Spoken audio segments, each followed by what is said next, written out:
قرآن پاک کی ایک آیت کریمہ میں نے تلاوت کی ہے جو جد الانبیاء والمرسلین امام الموحدین سیدنا ابراہیم خلیل الرحمن علیہ السلام کی ایک دعا.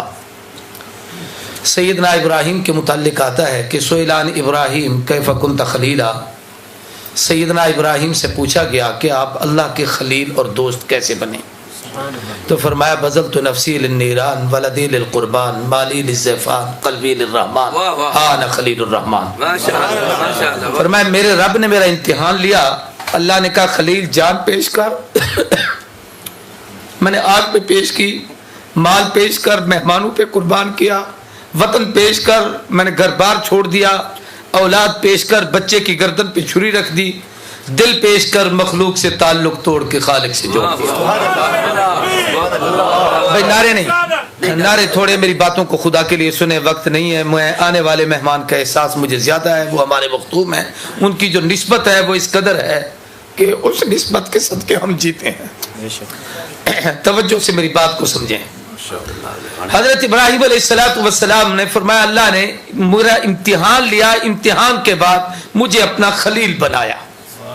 میں کہا کرتا ہوں شاگرد امتحان دے، کامیاب ہو تو استاد انعام دیتا ہے، مرید کامیاب ہو تو مرشد انعام دیتا ہے، اولاد امتحان میں کامیاب ہو تو ماں باپ انعام دیتے ہیں، اور جب نبی کامیاب ہو تو خدا انعام دیتا ہے.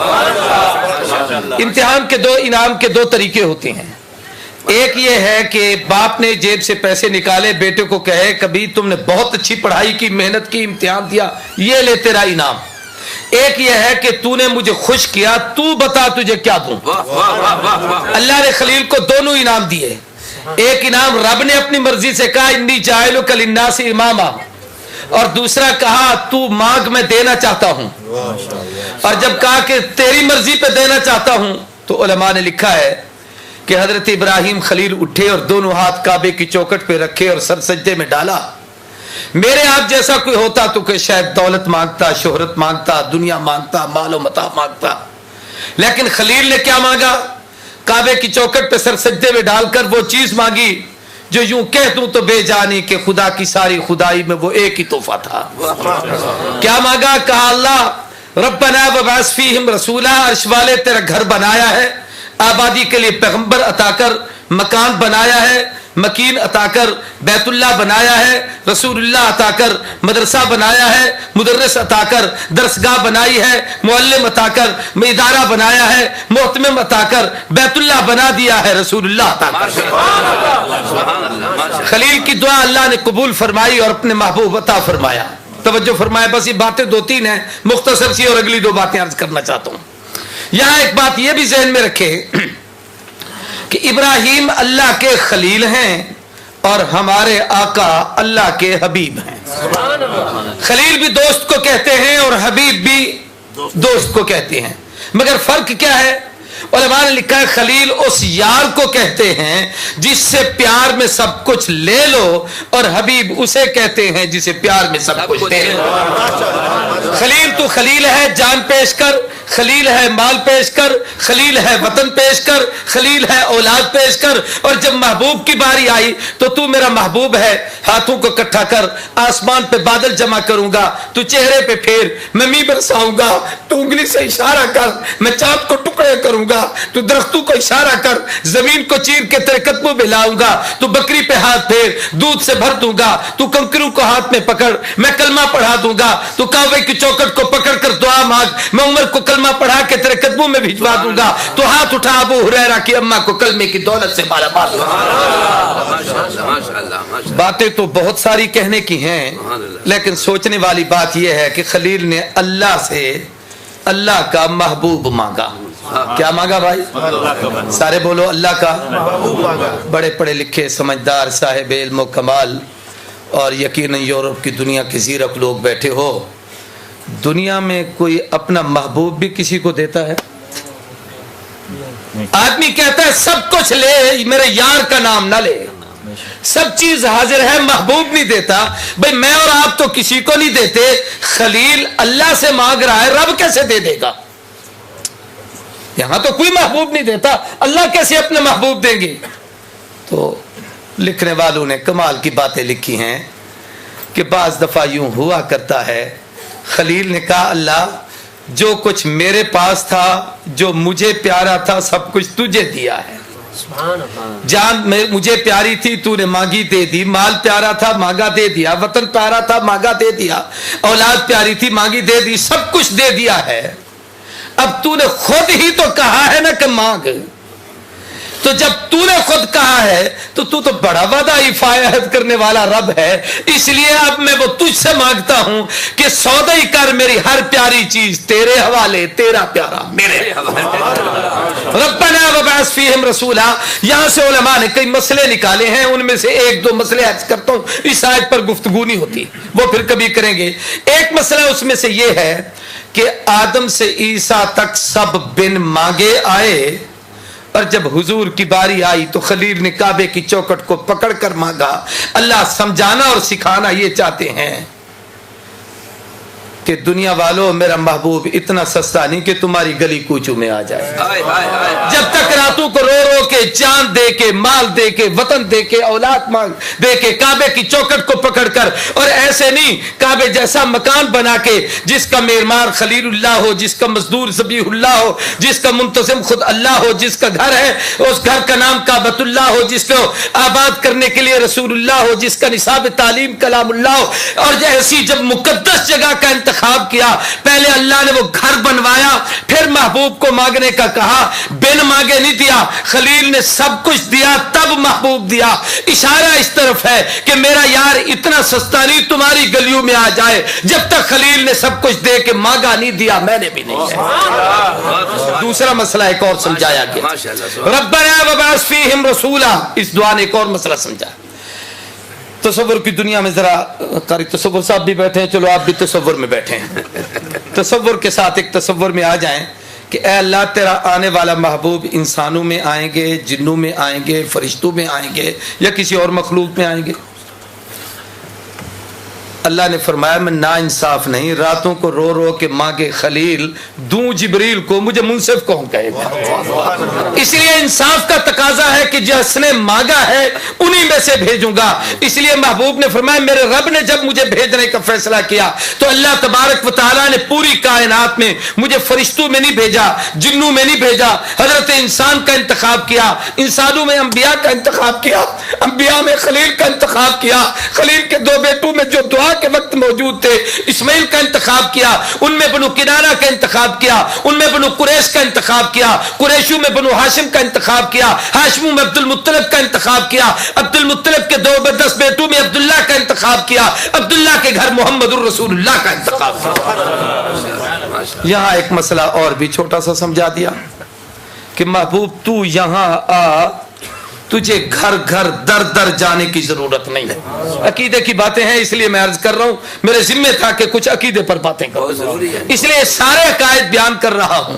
بن مانگے نہیں بھیجا جب تک خلیل نے سب کچھ نہیں دیا، اور پھر یہ کہ ہر جگہ نہیں بھیجا، نبی بنا کے بھیجوں گا۔ آپ شرق کے نبی، غرب کے نبی، شمال کے نبی، جنوب کے نبی، عرب کے نبی، عجم کے نبی، فرش والوں کے نبی، عرش والوں کے نبی، جنت کے نبی، حور و غلما کے نبی، کائنات کے ذرے ذرے کے نبی، اپنوں کے نبی، غیروں کے نبی، خلق کے نبی، خالق کے نبی۔ اللہ کے نبی ہیں حضور کے نہیں، اللہ نہیں تو بنا کے بھیجے بھئی، نبی سب کے ہوں گے لیکن گھر گھر در در پر نہیں آئیں گے، آپ ہر جگہ نہیں جائیں گے۔